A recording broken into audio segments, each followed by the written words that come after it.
Assalamualaikum warahmatullahi wabarakatuh. Halo, saya Dr. Angga Prastia. Nah, saya memiliki sebuah data yang menarik Bapak Ibu teman-teman semua ya. Coba kita lihat data ini. Ini adalah 10 penyebab kematian tertinggi di Indonesia. Peringkat 1 diduduki oleh stroke, banyak sampai 21% ya. Terus peringkat kedua jantung, peringkat ketiganya adalah diabetes. Cuman satu yang bukan penyakit, yaitu apa? Kecelakaan lalu lintas.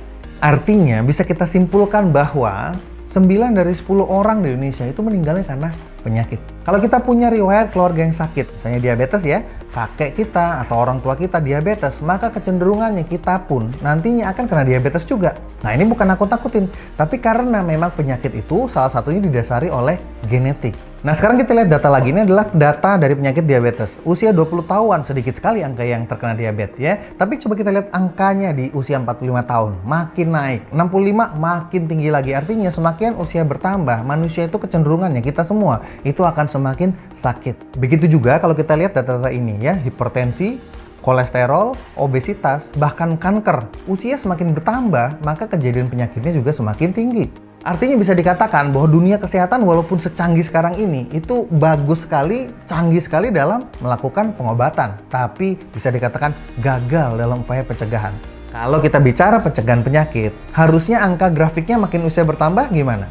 Apakah makin naik atau makin turun? Harusnya turun ya, atau bahkan minimal banget tetap deh nggak bertambah. Nah, itu baru pencegahan penyakit. Masalahnya orang Indonesia itu seringkali kalau udah sakit, udah keluhan, udah parah, baru datang ke dokter, baru datang ke rumah sakit.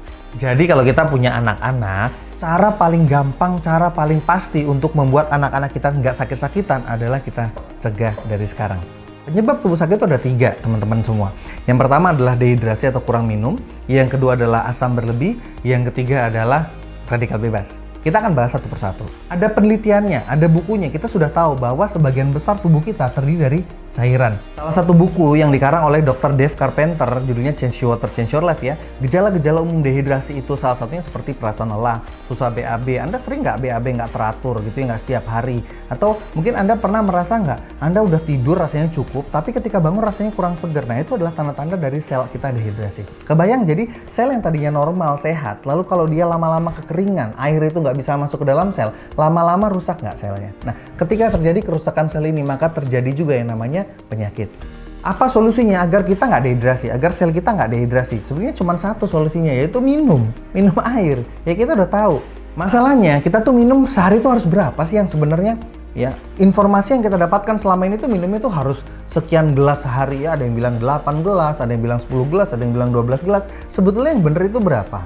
Menurut ilmu kedokteran, saya mendapatkan 2 sumber. Yang pertama, 42,9 ml dikali kilogram berat badan kita, itu dari WHO. Yang kedua, 45 ml dikali berat badan kita, itu dari Medicine and Science and Sport and Exercise. Jadi menghitungnya sebetulnya gampang aja. Anda ingat-ingat aja, Indonesia merdeka tahun berapa?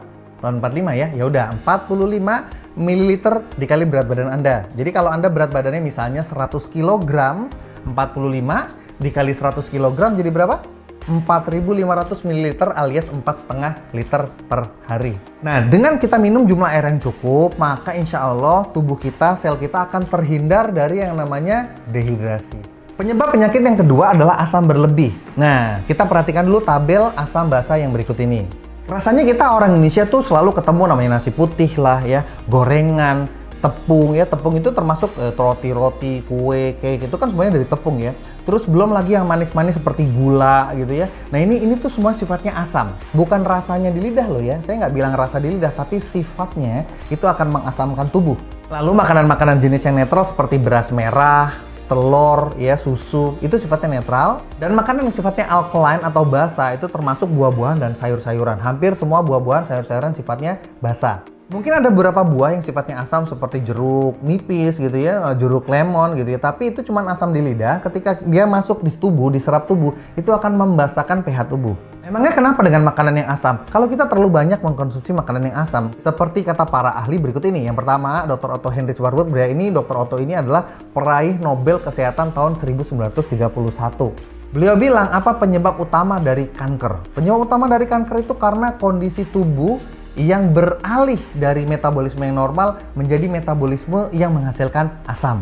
Dan semakin tubuh bertambah asam, semakin kankernya bertambah parah. Semakin kanker bertambah parah, semakin tubuhnya bertambah asam.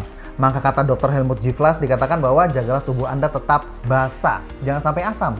pH tubuh yang normal by the way adalah 7,365. Gampang kok ngafalinnya. 1 tahun ada berapa hari? 365 hari. Ya udah, itu pH tubuh 7,365. Dan karena kondisi asam berlebih di tubuh kita menyebabkan berbagai macam jenis penyakit, maka bagaimana solusinya supaya kita bisa cegah supaya tubuh kita nggak sakit, tubuh keluarga kita nggak sakit, tubuh anak-anak kita nggak sakit? Ada 2 solusinya. Yang pertama, kita ganti pola makan kita. Kita hanya makan makanan yang basah aja deh, yang alkaline aja. Jadi kita hanya makan buah-buahan sama sayur-sayuran, atau gampangnya kita berubah menjadi vegetarian. Siap nggak nih jadi vegetarian? Kalau susah, seperti saya itu masih doyan makan pecel lele gitu ya, soto Betawi gitu ya. Sepertinya susah gitu untuk menjadi basah gitu tubuh kita. Kalau kita nggak bisa ganti pola makannya, kita pakai solusi yang kedua. Mengganti air minum kita menjadi air minum yang sifatnya alkaline atau basah. Seperti kata salah satu hadis riwayat Tirmizi, dikatakan bahwa Rasulullah bersabda bahwa perut manusia itu seperti sebuah wadah, yang harusnya wadah itu diisi sepertiga oleh makanan, sepertiga oleh air, sepertiga oleh udara. Maka ketika makanan-makanan kita tidak sehat, makanan kita bersifat asam, minimal kita mengganti air minum kita. Kita stop meminum minuman-minuman yang sifatnya asam. Nah, di salah satu buku yang lain, The Hidden Truth of Cancer, karangan Dr. Keiichi Morishita, di buku tersebut dikatakan if the blood develop a more acidic condition, artinya jika tubuh kita itu bertambah kondisi asam, artinya kita mengkonsumsi makanan atau minuman yang sifatnya asam, maka kelebihan asam itu akan ditumpuk di suatu bagian tertentu di tubuh kita, dan bagian tersebut akan berubah menjadi kondisi yang asam. Bagian tersebut akan asam dan sel-selnya akan mati. Tapi sayangnya tidak semua sel mati. Ada beberapa sel yang akan mampu bertahan, dan sel yang mampu bertahan ini akan mengalami mutasi dan ini akan menjadi sel kanker.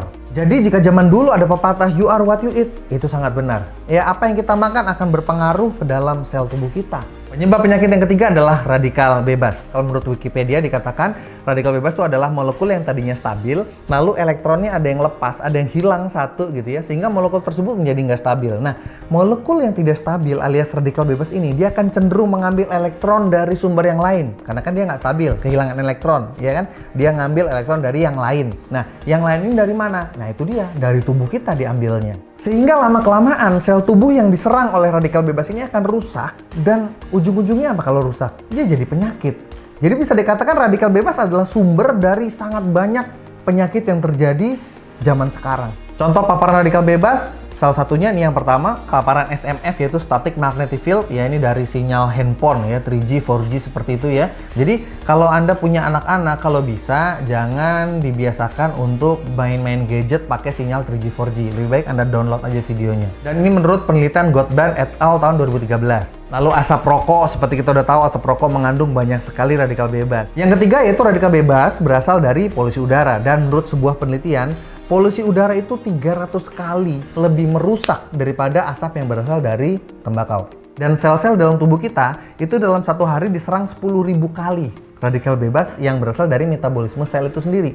Jadi ketika sel tubuh kita bermetabolisme, hasilnya banyak radikal bebas, dan itu menyerang sel itu sendiri gitu loh. Kalau radikal bebas solusi cuma satu, dari dulu kita sudah tahu, yaitu antioksidan. Yang jadi masalah adalah antioksidan zaman dulu tahun 1950 dari 1 jeruk.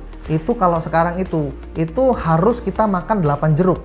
Kalau dulu 1, kalau sekarang harus 8, baru jumlah antioksidannya seimbang. Artinya kalau kita dalam satu hari membutuhkan 8 butir jeruk, maka kalau di rumah kita ada 5 orang, butuhnya berapa? 40 butir. 40 butir itu mungkin sudah setara dengan 3 kg jeruk.